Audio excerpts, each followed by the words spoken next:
So today I'm talking about integrating metering, telecommunications and data infrastructure, and part of it is covering some of the work we have done recently and also moving to what our direction is going forward.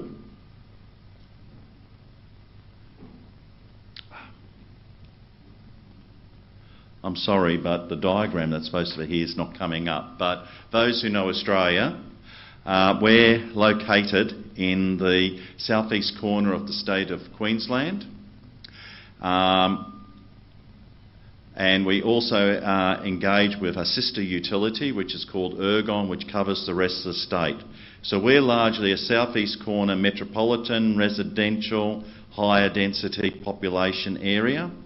Ergon is more of a we've got distributed smaller cities, large towns with a very diverse rural areas. As a distribution utility, we're based in Brisbane, as I said, and we have 1.6 million customers and approximately 2.4 million metres. We also run an unregulated business which covers Australia nationally, where we have approximately 50,000 metering points, and we get an unregulated revenue of around 24 million. So we have two roles, a regulated and an unregulated. So we also look after the end-to-end metering systems life cycle, covering asset management, strategy, technical, revenue data collection, and the biggest area of new focus has been in the technical data. So our regulated revenue metering is generally in the small and commercial area, the SMEs and residential, and this is still largely manually read. In the unregulated national electricity market, all our metering is remote and is now typically IP read via GPRS. And we're doing the work in smart grid covering power quality, transformer monitoring and technology projects. At the last conference I presented at, we talked about the work that we were going to be doing in transformer monitoring. We have now moved to production and have approximately 3,000 transformer monitors now being read daily. And we have targeted LV transformers at 100 kVA and above. So all new transformers get a transformer monitor, and we're also looking at retrofitting to approximately 1,000 per annum. We look at the technical data and focused on the phase voltage, current and power factor.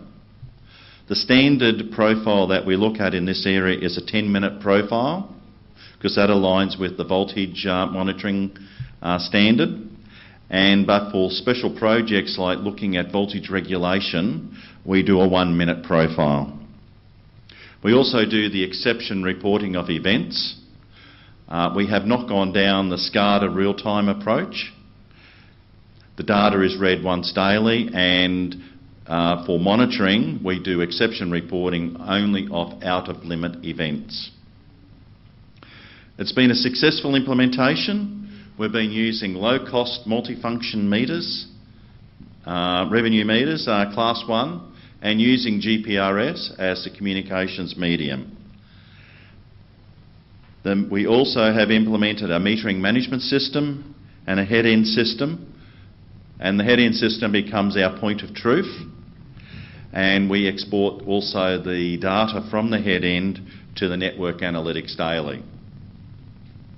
We also have a web access portal where we export where third parties in the business can access the data real time on an as needs basis. So from a simple diagram point of view, we have the meter, we pick up load surveys, data logs, alarms, events, and we go through a form of data normalisation, because every meter, even within the one company, often has slightly different definitions on how the data is structured. We put it into a data store, and that then interfaces via a head-end to the analytical systems. So this data is also used for historical planning and trending. We also use it for short-term planning, and that also looks at the like people doing maintenance and switching, so they understand the loads, so they can do the switching accurately, or bring in standby generation if additional energy is required to maintain customers online. And with the real-time access, field staff, when there is a customer complaint or a fault's been reported, they can go and look at the transformer monitoring and see what is the situation, and then they can often pick, do they think they're going to need a bucket truck, or just an ordinary service vehicle to go and see so they go to the site. Fit for purpose. We had to do an in-house design on our metering head end because we could not find one in the marketplace, and it was based upon the DLMS structures. We're hoping in the future that we'll be able to move to the common information model, but many systems still are not really supporting SIM. At least what we're being exposed to. Oh.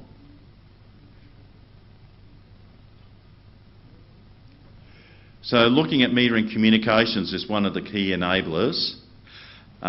We've moved towards focusing on open international communication standards. We're looking at IP-based communications and moving from IPv4 to V6. And our focal point on communications is having a transparent IP link between your back-end application systems and the device in the field. No third-party interfaces. There's a range of reasons in that, and if people want to ask questions, I'm quite... Oh, the other thing is, because we have additional time, if you want to ask questions at any point during these presentations, raise your hand and we'll do an interactive component. GPRS at the moment in our market is still viable for this and probably has a life into the early 2020s, but we're planning around 2015, 2016 to probably evolve to LTE. It's got many advantages, particularly being functionality to support being on net continuously, and it might resolve some of the keep alive problems that we're currently seeing with GPRS. We've looked at third generation Powerline carrier and are looking at the Prime G3 OFDM framework, and we're looking at its potential evolution through to the IEEE 1901.2 narrowband standards. We also, yes? Do you consider shifting to WiMAX instead of LTE? No, we are not looking at WiMAX. Experiences in Victoria has indicated that it may not be the way of the future. And secondly is that LTE is becoming the volume international platform for intelligent devices. Whilst it's designed to be high bandwidth, there are provisions within the LTE standard for a lower bandwidth level, which I think is around 1.2 megahertz. So what we're hoping is that there's going to be lower cost LTE devices which are structuring a machine-to-machine application. I have seen some proposed device from Huawei, which is just GPRS LTE 1.2 meg, but of course these are not production type things. These are, concept products. The question is, will there be sufficient demand to drive the market to deliver these sort of products versus the high-speed, gizmo devices? Is that? So we have done a Powerline carrier trial in one of the suburbs in Brisbane called Newmarket. We have confirmed that the prime OFDM Powerline Communications has operated successfully on an overhead and underground network. We only implemented 50% of sites with PLC, and there is also an Australian smart metering infrastructure minimum functionality specification, which also specifies performance, particularly around latency of different types of data transmission, monitoring, control, standard data collection.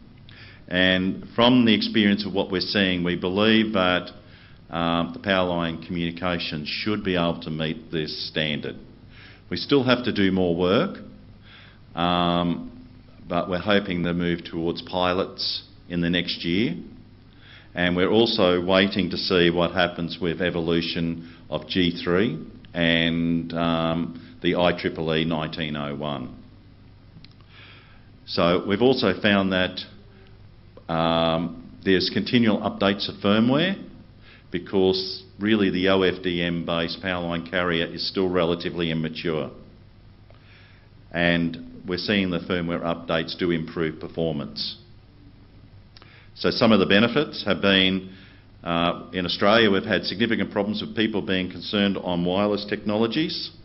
Radiation, people worried about radiation, and yet at the real time they've got their mobile phone, but still a public concern. It's one of the lowest cost communications interface, both from a CapEx and OpEx point of view. We get phase identification and LV network connectivity mapping. We don't have to go out and bid for a spectrum on the telecommunications. Concentrators also enable us to do transformer monitoring at an incremental connectivity cost, because the concentrators are at the distribution transformer. We get full two-way communications with guaranteed delivery, and there's also cyber security embedded with encryption. Currently we have two core systems. One on the green is revenue-based data, and and on the right in the purple is a metering management system which we're using to do technical data. So we actually dial the meter twice a day where there is revenue data, and collect it using an IEE platform service mode for the data collection, and then that goes to an IEE, which is our MDM. For technical data, we use an EDMI multi-drive system as our metering management system, goes through a head end and then to our analytics databases, and also the near real-time, the web interface.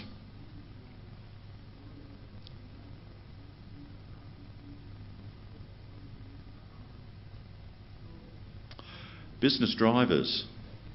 In Australia we've got a proposed new regulatory regime coming called Power of Choice, and it's going to be a major driver in the metering space. Networks, if this becomes mandated, will be required to install smart metering and communications for all new and replacements. It's going to provide competitive market provisioning for all customers down to the small residential, which the retailers will now have an expanded customer base to select customers where they believe they can deliver a value proposition. And they're also, one of the other target drivers is enabling data services for customers so that they can have an improved informed energy use and make appropriate decisions. And I'm sure this will be one of the areas Nicola will pick up on. So we also, with this, are looking at how do we reduce costs if we've got to spend more money on metering. So we're looking at working with our sister organisation, Ergon, looking at joint specifications, tenders and systems implementation, because one of the major costs will be systems implementation. If we can do a common implementation, that should save a certain amount of expenditure. We're trying to target smart metering systems based on interoperable protocols and data interchange standards. We're looking at metering management systems to support the multiple data streams. And another slide will show that we're moving towards just one data collection system. We've got supply contactor operation and improved load management capability will come. So in other words, load management will reduce the need for infrastructure for peak demand. And secondly, supply contactor operation. Our retailers like customers to be formally disconnected when there is a change of tenancy, etc. So that, for us as a network operator, reduces truck rolls. We've got major problems with solar PV. We'll then get data from individual meters. We'll be able to look at power quality data and hoping that we'll be able to improve our regulation on the LV network. Customer safety. Smart metering also has increased functionality, particularly in source impedance monitoring, etc., where we'll be able to pick up, do we have neutral link, high impedances, whether the terminals on a meter have been correctly connected and are not loose, creating a high impedance, because we're finding with increasing loads, if the terminal connections are not correct, you get excessive heat with potential fire risk. Hopefully we'll be able to detect that as well. And also we'll be able to see when there is over voltage or over current on the site.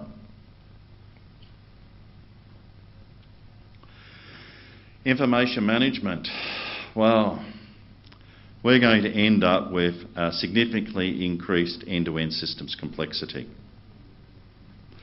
One of the things that you look at if we move to residential customers, we will end up with a 5,000-fold increase in data over what we currently collect over a standard billing period, which is 3 months. We've put together a multidisciplined technical team to support smart metering and technical data management, covering both power engineering, telecommunications and IT. So we have one team as a core who understands the systems end to end. And this helps in managing vendors, specification, if you have a cross-discipline expertise in one team. Particularly when you're dealing with multiple external service providers, you know what's going on within the team. We're having challenges also developing the tactical and operational strategy across the business with stakeholders, trying to get everyone to understand the challenges which are coming. We need to understand all the data touch points and data interchanges and interfacing between smart metering systems and corporate applications, work and asset management systems and CIS. We must remember that this, in smart metering and technical data collection, is much an IT project as this is a metering project. We see quite evidently issues even within our current systems of data mastering and referencing within the systems and ensuring we have a single source of truth. Then you've got your end-to-end security, planned scalability and having the right expertise in the teams we are dealing with. Oh, this seems to be jumping, I got a bit lost. So this is, like I said before, was that we got two... Wait on. So metering systems direction. We're looking, currently all our systems are proprietary based from metering vendors. You know, we have several different metering vendors, everyone's got their own proprietary systems. So one of our suppliers is EDMI, we've got an EDMI metering management system.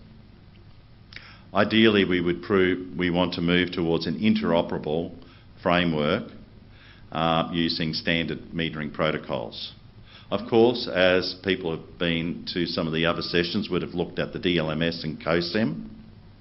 And when we looked at it, the core data definitions do meet both revenue and technical data. But what we're seeing is that in the implementation, there are quite a number of various regional interpretations. And so you really do not have true interoperability. So we also have to look at what are the different interpretations on that data. We're looking towards the UK smart metering project and the UK SMET standard, which they're looking at rolling out for smart metering. They're also looking at IDIS, which is inter-device interoperability specification, which is supported by 4 manufacturers out of Europe, which is Itron, LNG, Iskra and Elster, where they have significantly defined a whole range of interoperability, and they have a certifying body which says that their meter can be straight replaced with one of the other brands and it will work with full interoperability. The only problem we see is that it still doesn't quite cover all the technical data elements we want to use. So we will be lobbying. So again, talking about single system for all data streams, the differing brands of meters, etc. We found that when we looked into our business that a lot of the data transmissions still have a lot of manual interfaces. We need to automate all those. And we're looking forward to try and implement an interoperability platform to support the generational change by sometime in 2015 or so. So we're still in that pre-phase. Basically, keep it simple. What we're looking at is a metering management system that does both revenue and technical data, alarms, events, etc. We'll also take control signals for disconnect, reconnects. We'll also have load control signalling, etc. And then it will export data clearly through to an MDM, which in our case is an Itron IEE platform, and then also will then feed into the existing stream of technical data stream into the analytical databases and tools for network staff to use. So it's very simple, but the challenge is getting a true interoperable meter management system. That's what we hope to discover in the next year or so. So from a closing remarks point of view, we've got regulatory drivers making us look very closely at the smart metering approach. And going down that path, we will have to implement a systems generational change. Moving from the proprietary to interoperable international standards, covering both metering, the data interchange standards and telecommunication standards.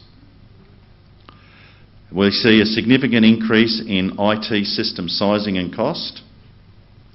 And we also have to look at, when doing the integration, we have to do process redesign and look at new functionality that we can leverage out of the systems to drive opportunities to reduce network cost, whether it's truck rolls, increase data to manage the network more effectively, reduce capex on LV network, etc., drive the assets harder.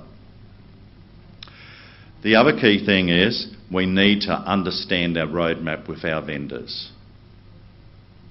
And where are they going? And how are we going to leverage their vision and our vision? How do we create value so that we end up with a suitable path to drive a cost-effective implementation of metering and IT systems? And there must be very clear clarity on the IT systems, on the API interfacing, the integration, and our focus will be probably spending more on the IT side around the metering management systems, the MDMs, the corporate systems, than what we'll focus on the meter itself.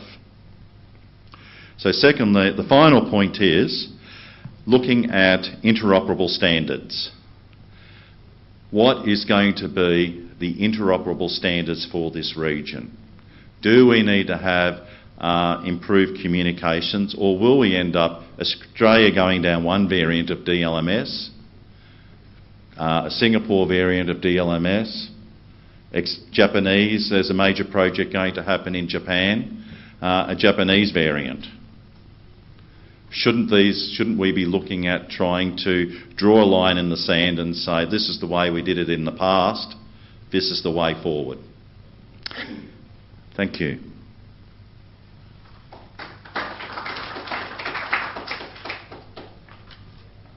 Wonderful question. Would you also be considering enhanced secure communication? You said enhanced? Like better, more secure communication in your future plans? Sorry, I've got a bit of theory. And it's regarding the security when in the communication network. Yeah. If you plan more secure networks in your future plans.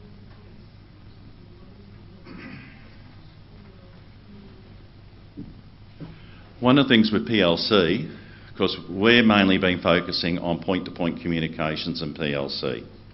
Within PLC and the Prime standards and the DLMS COSAM standards, there is a significant emphasis on security. At this stage, we're being advised that the work we are doing on point-to-point, the security is adequate. But when we go down into mesh wireless radio type technologies, etc., security becomes far more of an issue. And one of the things is we're looking in the market now about what level of encryption and security the vendors will be supplying with their product.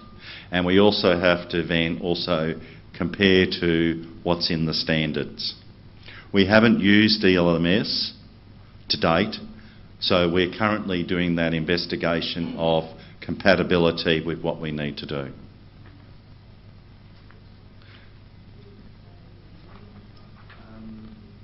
If any, what are the synergy between you and other distribution companies in Australia? So in Queensland, we're working cooperatively with Ergon. So that's 2 distribution utilities, and we will be moving towards having one specification, which we will agree on. That is our pathway forward. So we'll have a common framework. And depending upon cost structures, etc., we could even end up with a common IT backbone, because there we have the same IT service provider. When I look into New South Wales, there are people there who are also very keen on looking at the interoperable standards. But I can't speak on their behalf. Victoria's gone down a different path and are probably a little bit more associated with US type systems based upon the ANSI C12 standards. But there is indications that one utility, at least in New South Wales, is interested in DLMS. And whilst we haven't said we are going to go DLMS, it's on our analysis path at the moment. We're trying to quantify what is the cost benefits and simplification of infrastructure, implementation, etc., in going down the interoperable standards. Yes? Have you got a sort of a ballpark budget of what you think that the sort of the changeover is going to cost, not from the metering perspective, but from systems and things? If you haven't got a budget, sort of what's your guess? It all comes down to size, and I don't really want to guess. I do have a figure, but that could be accurate, it could be out by a mile. And one of the major issues will be licensing costs from vendors. No one's really had that, because we haven't had anyone offer us seriously an MDM. I don't know what the licensing fees will be, so that is one of the core issues. But if you look at from an IT infrastructure point of view, it probably will be a similar cost as implementing an MDM. Maybe a little bit more because you've got some more other system integration issues. And what is your process for finding the mythical interoperable system? I mean, are you going out and is it a tender process or you? There will be a market process, Okay. and where we will reserve, it will be subject to our discoveries in the tender process. Yeah. That will determine the final outcome. But we're setting the scene of what we want in the future, where we believe the roadmap is. Is the market actually ready for where we need to go? We will discover that within a market process. Yes? Do you have the problem about the interference for PLC? Oh, interference. Well, solar PV is a lovely issue on interference. Inverters, etc. There's significant interference on Powerline carrier. I assume you're talking about Powerline carrier? Yes. And what we're seeing is that it looks like that the newer technologies is mitigating many of those issues. But again, as I said, we only have done a trial. We want to move into a pilot. Our trial was on residential, not high rises, etc. So that's the area that we need to move to next. And so I'm going to be very interested in seeing what our colleagues in PEA achieve in the near future as well. Any other questions? I better allow Nicola some time. And she's got a very interesting presentation looking at the how we can present data to customers to create value. Nicola. Thank you.